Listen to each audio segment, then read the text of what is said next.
Bonjour André Merlin.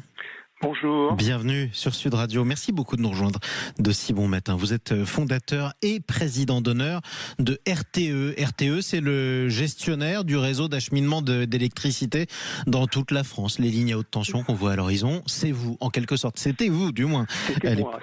Exactement, André Merlin.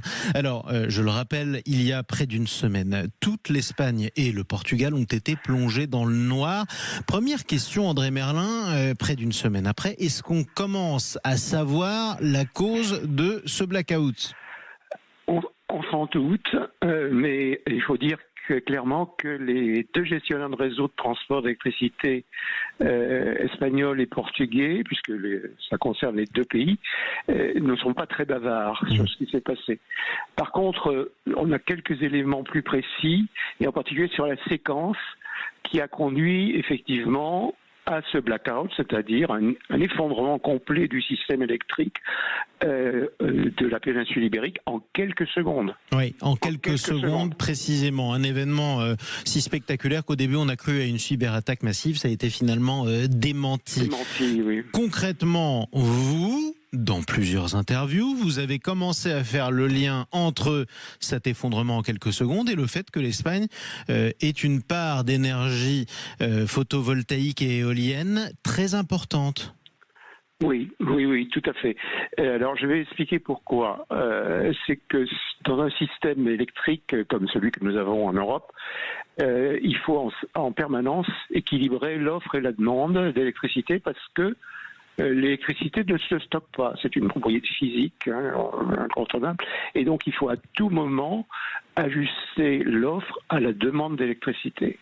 Or, ce qui s'est passé vraisemblablement, je dis vraisemblablement, en attendant d'avoir plus de précision, mais il n'a pas été possible d'ajuster l'offre à la demande.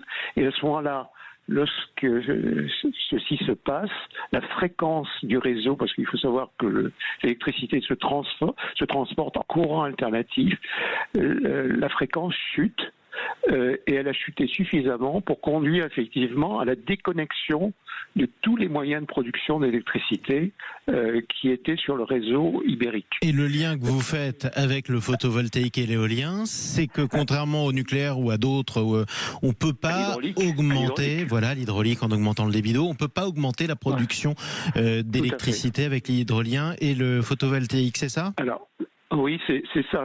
C'est que vous ne pouvez pas produire de l'électricité au moment où nécessairement vous en avez besoin. Ouais. Et puis par ailleurs, alors c'est un peu plus technique, je suis désolé, mais je le dis, en fait, un grand système électrique interconnecté, comme celui que nous avons en Europe, on doit en permanence contrôler la fréquence, c'est ce que je viens de dire précédemment, et donc il faut des moyens qui permettent de contrôler cette fréquence. Or, ni l'éolien, ni le solaire, dans l'état actuel de nos techniques, sont capables d'effectuer ce contrôle.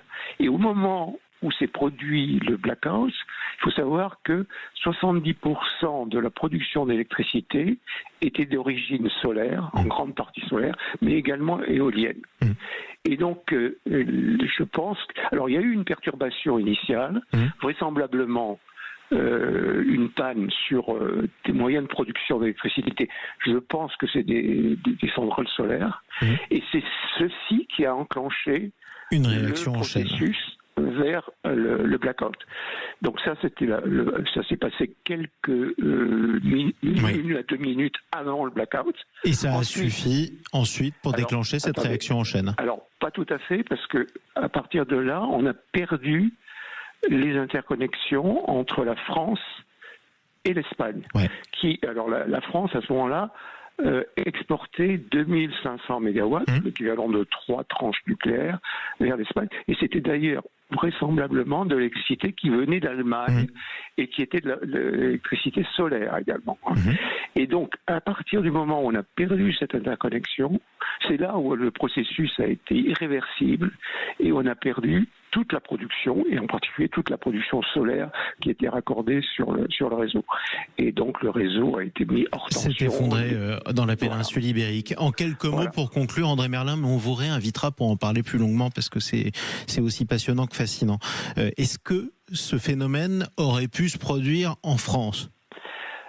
Alors, il s'est déjà produit en France en 78, en décembre 78. J'étais un jeune ingénieur, donc j'ai connu cette situation. On a mis 24 heures pour rétablir tout le courant. Et ça s'est produit également en France en 87, en janvier 87. Et ça a failli se produire sur toute l'Europe de l'Ouest en novembre 2006. On a évité de très près, j'ai pas le temps d'expliquer pourquoi, mais et donc on peut très bien être à la merci d'un tel blackout. Je pense que la France a beaucoup moins d'énergie non pilotable que dans le cas de l'Allemagne ou dans le cas de l'Espagne. Parce qu'on a plus de nucléaire.